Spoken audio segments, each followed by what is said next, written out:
com muita alegria nós estamos aqui nos apresentando, dando início, na verdade, mais uma sequência do que o início, né?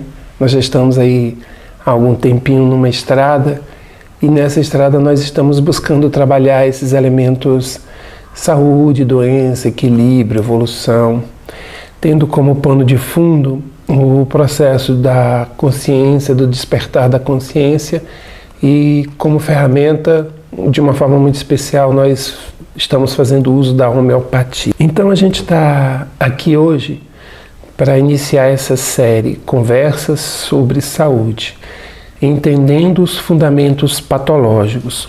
Nós vamos tentar mostrar, através de algumas reflexões, que não basta a gente cuidar daquilo que se apresenta diante de nós, no corpo, na mente, nas emoções, nas relações, na produtividade. Aquilo que tradicionalmente é chamado como doença, desequilíbrio. Então, cuidarmos apenas daquilo que está se revelando, se apresentando, certamente é importante, nós não vamos negligenciar isso, mas nós vamos tentar conduzir vocês a uma reflexão mais profunda. Onde é que estão as raízes? Quais os elementos fundamentam isso? E hoje eu vou, nesse breve encontro, tentar passar para vocês uma ideia muito especial sobre aquilo que nós estamos plantando, aquilo que nós estamos oferecendo ao mundo e como nós estamos nos relacionando com esse mundo. Bom, então a gente, dentro dessa proposta de tentar encontrar as raízes, os fundamentos, nós vamos tentar falar com vocês, jogar algumas ideias, algumas reflexões sobre o quanto é importante avaliarmos aquilo que estamos oferecendo, aquilo que estamos recebendo e como estamos fazendo esse processo de troca com o mundo em geral, com o mundo que nos cerca. Nossos pensamentos, nossos sentimentos, as nossas palavras, nossas atitudes, tudo isso que nós estamos produzindo, isso expressa o que a gente carrega no íntimo, né? Isso é que apresenta aquele, digamos, o nosso teor vibratório, aquilo que nos constitui. Então, esses elementos, pensamentos, sentimentos, falas, atitudes, é isso que vai estabelecer os nossos vínculos, né? É isso que vai dizer quem vai estar ou não compartilhando a estrada conosco. E num belo momento a gente para e observa a vida ao nosso redor, observa o universo que nos cerca e a gente chega à conclusão, cara, não era isso que eu queria para mim, não era nada disso que eu queria estar vivendo, né? A gente vai encontrar assim, a gente vai se deparar assim com muita aridez, com muita secura, muita falsidade, cobranças, julgamentos, acusações assim, a dar com rodo, né? E aí a gente percebe, cara, eu tô sozinho na vida, né? E é bom destacar que essa solidão a que eu estou me referindo não é só aquela solidão literal das pessoas que vivem sozinhas, que moram sozinhas. Eu estou falando também daquela solidão que acompanha mesmo as pessoas que têm alguém na sua vida. Família, cônjuges, filhos, irmãos, pais, parentes e colegas. Eu vou bater muito nessa tecla de colega porque não chegam a fazer vínculos mais profundos. O universo que a cerca são de colegas. Então, de repente, essa criatura vai se sentir ilhada, como se não existisse nenhum vínculo, nada concreto ao seu redor. Então, no primeiro instante, a atitude natural dessa criatura é devolver, é aplicar para o mundo aquilo que ela está recebendo. É o impacto natural. Recebi, tom, bate e volta, recebi, estou dando de volta, né? E aí eu começo a dar para o mundo aridez, secura, julgamentos, críticas, cobranças. Eu vou só construindo um ciclo vicioso, né? A criatura vai construindo um ciclo vicioso. E de repente ela não consegue perceber isso, mas ela está recebendo e exatamente o que ela está recebendo, ela está oferecendo. O que vai acontecer? Ela vai se tornar amargurada, dissimulada, fofoqueira, mentirosa, interesseira, crítica, né? Então é o universo que vai cercá-la, né? Mas ao mesmo tempo, ela deseja ser acolhida, deseja ser compreendida, desejam ser amadas. Isso é o que pulsa, claro, no fundo de todos os seres. Só que elas transformam esse sentimento de amor, de acolhimento, de compreensão, elas transformam isso em desejos de reconhecimento. Então elas querem isso, ser reconhecidas, elas querem ser paparicadas, elogiadas, elas querem ser o centro. Então quando elas chegam no ambiente, a atenção delas é ser o centro. Então elas buscam a melhor roupa, ou que seja a mais elegante, a mais luxuosa, a mais decotada, não importa. Onde ela chega no ambiente de aprendizado, no ambiente de estudo, ela chega com uma fala, com perguntas, usando termos pomposos, termos difíceis. Ela começa, de alguma forma, onde ela chega, ela quer ser o centro das atenções. Mas isso não é o mais complexo, né? Além disso, ela ainda tem a questão de estar observando o erro dos demais. Mais uma forma de se destacar, de ser reconhecida como a mais inteligente, a mais culta, a mais poderosa, etc, etc e tal, né? Então elas estão ali na espreita. Então quando alguém que erra, ela já destaca, né? E elas têm uma fala, né? A verdade tem que ser dita, doa quem doer. Claro que se disser a verdade dela, vai ser complicado, mas ela tem isso, né? Então ela tem autoridade na cabeça dela para apontar o que é certo, o que é errado, o que é válido, o que não é válido. Naturalmente, o que vai acontecendo com essa criatura? Ela vai construindo um processo de tensão, as suas forças estão em constante tensão, né? A energia vital que nos atende, que vem aí através do próprio cosmos, da alimentação, do descanso, do lazer, das outras companhias. Essa energia vital, então, ela passa por esta tensão construída, ela passa a ser consumida de uma forma muito intensa e muito rápida, né?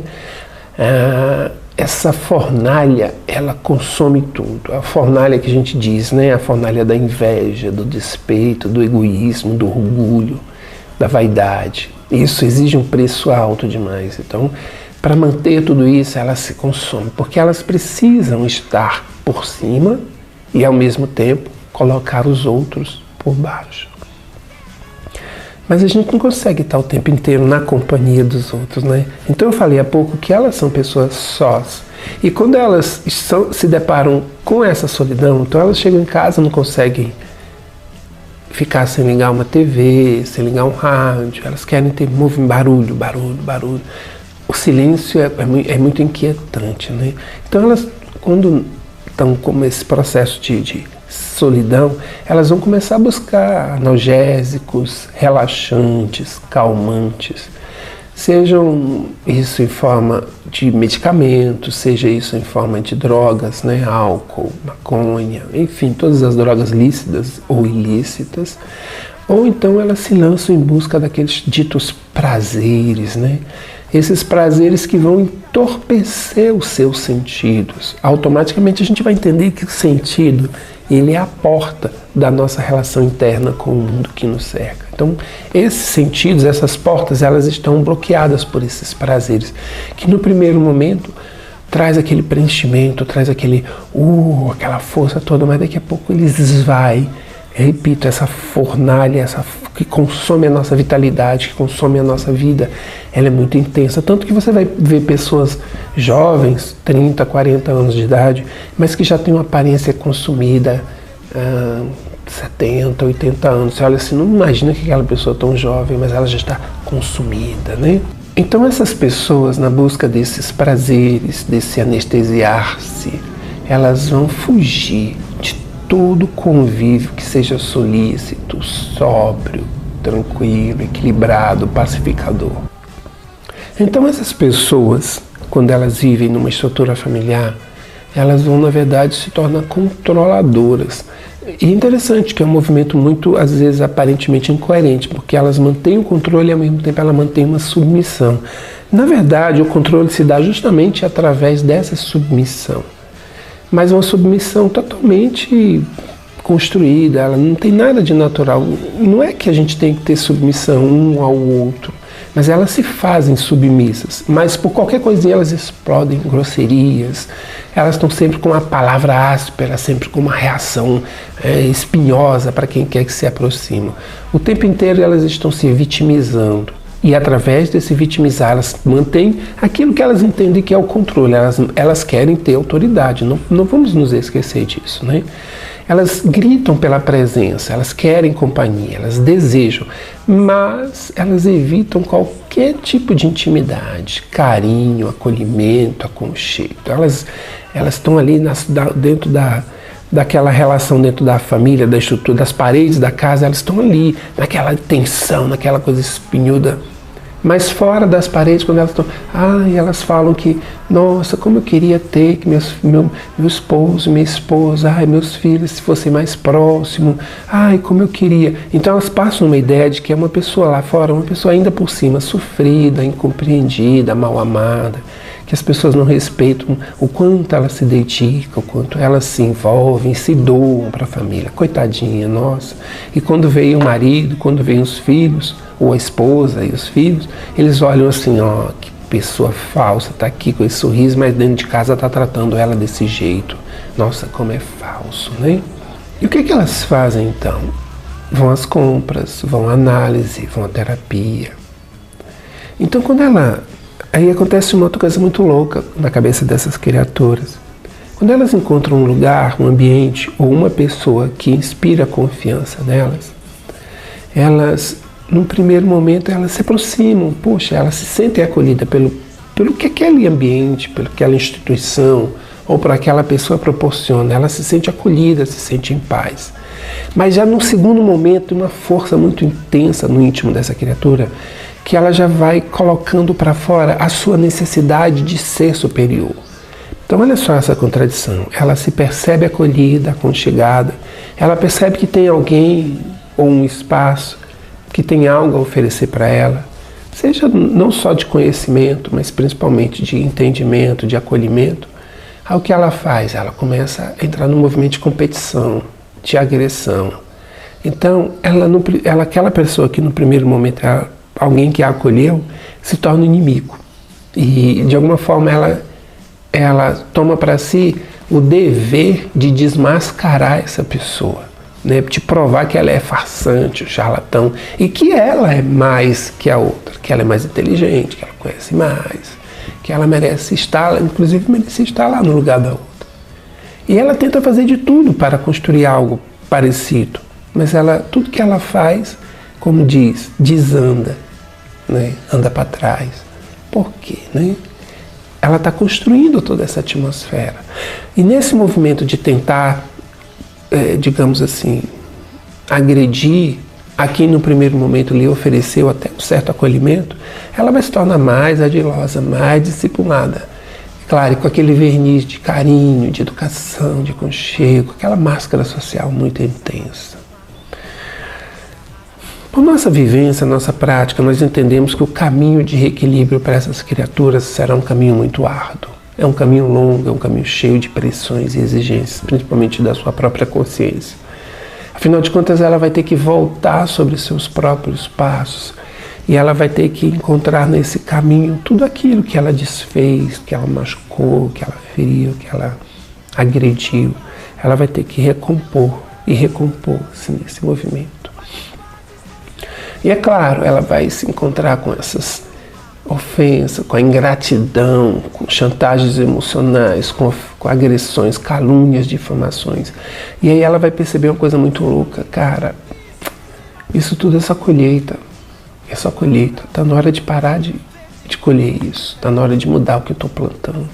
Mas como eu disse, entre o momento em que ela está vivendo todas essas intenções e esse despertar de consciência, é um tempo árduo, é um tempo longo. E nesse meio tempo, nós vamos encontrar as dores, as doenças, as enfermidades, os desencontros, os desequilíbrios. Que, na verdade, tudo é apenas fruto daquilo que ela construiu.